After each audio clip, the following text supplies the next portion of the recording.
Tiger Island is a complete animal care facility that provide our tigers with the care they need to live a long and healthy life. The primary purpose of Tiger Island is to raise awareness of the real threat of extinction of tigers in the wild. Through education and fundraising, we can make a positive change to their future. The Dreamworld Wildlife Foundation is the world's largest contributor of money to the globally recognised 21st Century Tiger, an organisation dedicated to giving wild tigers a future. Thank you for being here and helping us save tigers. Alrighty, ladies and gentlemen, boys and girls, how about a massive round of applause for the stars of today's presentation as they make their way out onto Tiger Island. Joining us today on the microphone, we have Peter. G'day, Peter. Joining him out on the island, we have Simon, Ben, Dan, and Keith. And of course, our three beautiful tigers, who Peter will introduce you to in just a moment's time. Well, everyone, welcome to Tiger Island. We are so excited you could join us here today to witness some amazing natural tiger abilities, as well as learn a bit about one of the most important conservation messages facing the world today. Well, folks, my name's Wildlife Al. It's a bit of a nickname. They call me that here at Dreamworld because I love animals. You know what? Who else out there loves animals? Go on, throw your hands in the air like you just don't care. That's the way, folks. That's great to see people as enthusiastic as yourselves, because the animal kingdom really need people like you to ensure their survival in the years to come, especially these beautiful creatures behind me here. Speaking of the tigers, looks like we're almost ready to kick things off, so what are we going to ask them to demonstrate for us today? Yeah, thanks very much, Al. And again, guys, welcome along to Tiger Island. First of all, I'd just like to point out that at no stage during this presentation will you see us force the cats. It's always going to be about encouraging them with their favourite treats and having a bit of fun. If you see something that you like out here, make sure you let the tigers know. Bit of clapping, cheering, get involved in this presentation and you'll get a little bit more out of it. So we'll go through, I'll introduce you to who you're seeing out here. Right down the far end there we have the lovely Kiko. Kiko was born in Japan and arrived here when she was only just 3 months of age, and she's going to be worked by Keith. In front of me here I have Simon, and he is going to be working Akasha. Akasha was born right here in the park. Then over the far side there we have Dan, and he is going to be working Pi. We're really looking forward to seeing what Pi's going to get up to today. He's always a bit of fun. And Ben just keeping an eye on the tigers out here as well. So guys, these are the cats that are about to do your presentation. What about we start off right now with a nice big round of applause. Come on, let's everybody face the way, get right behind them. Okay, so we're going to be starting off with some milk out here. It is just a normal full cream dairy milk. This first behaviour we would like to demonstrate for you, very simply, is one that we like to call a sit-up. And it looks like Akasha's decided she's going to go in for a little bit of a cuddle first.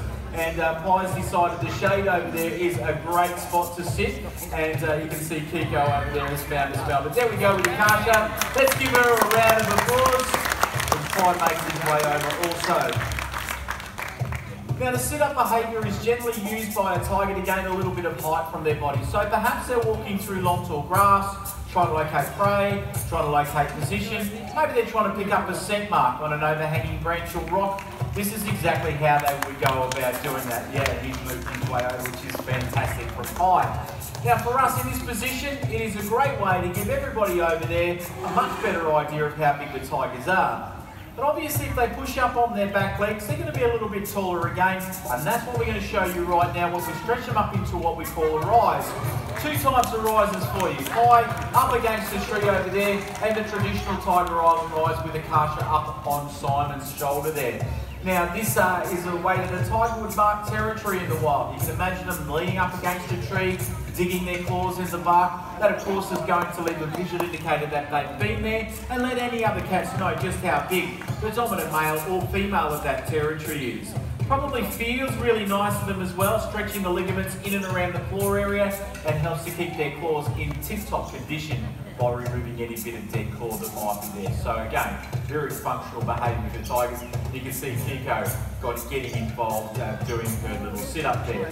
Now the tigers don't actually need us or a tree to lean against. They're quite capable of supporting their whole weight on their back legs. It's what we refer to as a freestand or a fight stance. We'll look to Pi for this one. He's the one that has all the strength. All of our cats can do it. Check that out. Fantastic effort from Ty there. So you can see the way that he was using his tail like an extra leg, freeing up the top paws means when fighting with an opponent, they're going to be bashing out at the face area. So that is why they have that collar or ruff around the face, very simply designed to absorb blows. What they're trying to do, get their opponent on the ground where they can hold on to it with their big claws and use their teeth to good effect to defeat their enemy. Now, in my pocket here, I have a plastic replica. We can already see Akasha's teeth here. Dan will not put his fingers inside Ty's mouth here. He does not like that one little bit, so we simply don't do that. We like our fingers too much. And we'll get Kiko will come down the front here in just a moment's time. So what you'll see with Akasha here is the smallest part of the tooth. The thickest and strongest part is the part that you don't see, which gives them lots and lots of extra power. Now this is also one of the contributing factors that enable tigers to be able to bring down prey up to 5 times their own body size. So baby elephants, baby rhino, more particularly though the large deer species, things like supper and sheep-tailed deer. And these guys will even kill gower, which is like a great big water buffalo. And these animals in their own right are pretty tough critters. Hence the reason you see these nice big strong teeth. But guys, that does bring us to the end of the milk behaviours. How about another big round of applause? We'll finish that all off there and I'll hand it back over to you guys. Thanks, man. Alrighty guys, we're going to take a quick step back in time now and look at the history of these amazing animals. Now a century ago, throughout Southeast Asia, a series of tragic events took place which started the decline of the wild tiger population. Now 100 years ago, there was an estimated 100,000 tigers roaming the wild. Today, that estimate is below 4,000, and as you can see folks, it is still dropping day by day. Now you're probably wondering what happened. Unfortunately, we happened. You see, as the human population grew in these areas, we began to encroach on the tiger's natural habitat, and as space became scarce, a human and tiger conflict became inevitable. Now the footage you're seeing up on the screen behind me here can be quite confronting. However, it really does demonstrate the impact that human beings have had upon tigers in the wild. Look, we'll touch on conservation just a little bit later on in the presentation. For now, are we ready to jump to the next series of behaviours? Oh, I see what you've done there. Jump, exactly right. You can see Keith's here going to get Kiko speed a bit slow this morning. And you can see, check that out. Not even really putting any effort into that, and it's more of a hop rather than a jump. In fact, we estimate that tigers can jump up to about 6 metres without too many problems whatsoever. Okay, so the reason why is their tail. Have a look at the way that it flips up over the back there, giving her extra forward momentum. Also, top speed for a tiger is about 55, 60 kilometres an hour, and they'll reach that in around about 3 seconds. That combined with her 130 kilo body weight is going to take her a whole lot further. We're going to try and do a little bit of a combination jump for you here. Get her to sprint along the ground here, chasing after Keith, and maybe a little flick off the ground. Oh, how about that? Fantastic effort from Kiko. Now Dan's going to try and encourage Pi up here as well, and he wants to show that boys can do it just as good as the girls can. Although again, he's found a nice shady spot, and on a warm day like today, why not? But here he comes. You can see effortlessly up off onto the platforms there, and again, I think even easier. Now he's been doing this for a long time, and he realises it doesn't matter how fast or how slow I make these jumps. As long as I make the jumps, I still get exactly the same amount of reward. So I guess that's what you would classify as experience. So Dan, I think, is going to bring him back a couple more times, and then we'll see if we can get him to do a little jump off the ground. Okay, just a little bit of dummy meat thrown over to the other platform here. Nice piece of chicken, and watch Dan, here he comes. Now Pi is, he's turning around. He's right on Dan, here he comes, and up into the air. Not too bad at all. Alright, now so far what we've been highlighting are skills that tigers would require for survival every day out there in the wild. We're now going to show you a technique of training that makes our lives a whole lot easier. It is called mark training. Mark, very simply, is a piece of board. Put the board on the ground, tiger walks over and places both front feet on it. We start off with a big piece of board. If they touch it, they get food for it. They then associate the board with food. It gets smaller and smaller. But we now have a tiger located wherever we need them to be. So if we want to take a temperature, or give them their yearly vaccinations, or bring a vet in nice and close to have a look at any injuries or problems, we can now do that without any stress to the animal or without any stress to the vet staff. Also, too, as older animals, if you want to check out joint movement, use 2 mark cords and they'll move backwards and forwards, enabling you to be able to have a very good look at what's going on. But of course, this also means that you can now get involved in the media. You want to make a movie or a commercial or a documentary, you need a tiger to move from one place to the other. How simple is that? Now, we enjoy being involved in the media work because it is a bit of fun for us and the tigers to do something different in our day, but more importantly, it has an income. Not an income for us, not an income for Dreamworld, an income for tigers in the wild, because as Al touched on earlier, they're in some serious trouble. In fact, if trends continue, within the next 15 years, we are facing complete extinction of the tiger in the wild. Now, the main reasons for the decline is deforestation, not just affecting tigers, it's affecting all species of animals, including us. That as well as poaching, so poaching for their body parts and poaching for their prey. So the equation is pretty straightforward. Stop that from occurring, tigers live on for many, many years to come. So this group that you can see up on the back board here is supported by the Dreamworld Wildlife Foundation. Now they go out into the wild each and every week looking for any evidence of illegal poaching or illegal deforestation. Now we raise that money, and more groups are like that we can get out there and can be out there in the wild with more of a chance we've got of saving them. So we raise that money here. Now we do that in a variety of ways.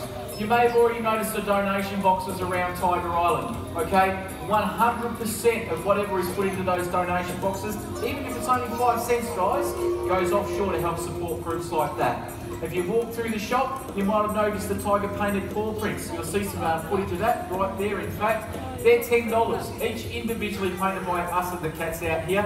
$10, the whole $10 goes to tiger conservation. If you want to get a bit more of a long-term support, you can jump on the Dreamworld website where you can adopt any one of the tigers in the collection here, and adoption packages start as low as $20. They do go upwards from there, obviously depending on your budget, but you guessed it, 100% of the money raised goes to supporting these groups out there in the wild. Now that is the more serious side of what we do. Of course, we're also about behaviours, and this next one's quite interesting because a lot of the early literature will tell you that tigers can't climb. Now the theory here is that the tiger is too big, the claws are too small, there's no way they can support their weight in the tree. So who of you out there would like to see a tiger climb this tree right here, right now today? Anybody? Oh, come on, about 4 of you. Come on, who wants to see a tiger climb a tree? Fantastic. Now, the tiger's not just going to climb a tree because it's there. It has to be purpose. In this case, a piece of chicken. In the wild, it might be a bird or a monkey. Leopard's left its prey hanging out of the branch of a tree. This is exactly what we would expect a tiger to do.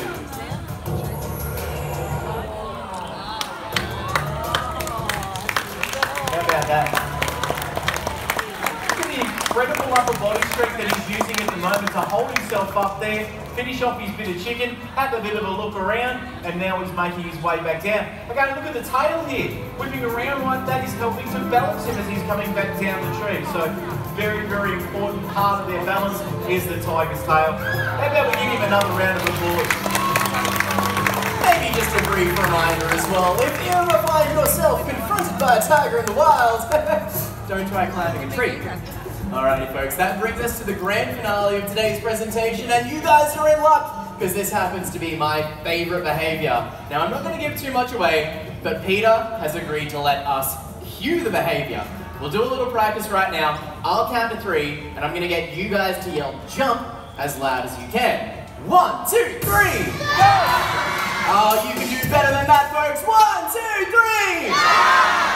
I was right, they could do better. Yep, it's better.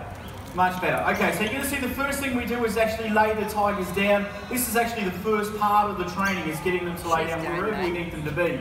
It also builds up a little bit of anticipation, but more importantly enables us to be able to get a distance back, get a climb pole, put a bit of chicken on it. So the handlers are almost ready.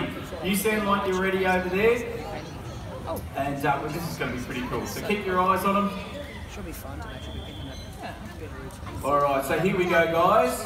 1, 2, 3! Oh, how about that? 2 fantastic jumps. Let's get a is going to our amazing tigers out on the island, and of course, the incredible tiger handlers. They do a fantastic job here, folks. Well, like I said, that brings us to the end of today's presentation. We do hope you've enjoyed being here and witnessing those amazing natural tiger abilities, as well as learning a bit about that very important conservation message. But before you go anywhere, everyone, we have one final message for you up on the big screen from the anti-poaching patrols over in Sumatra.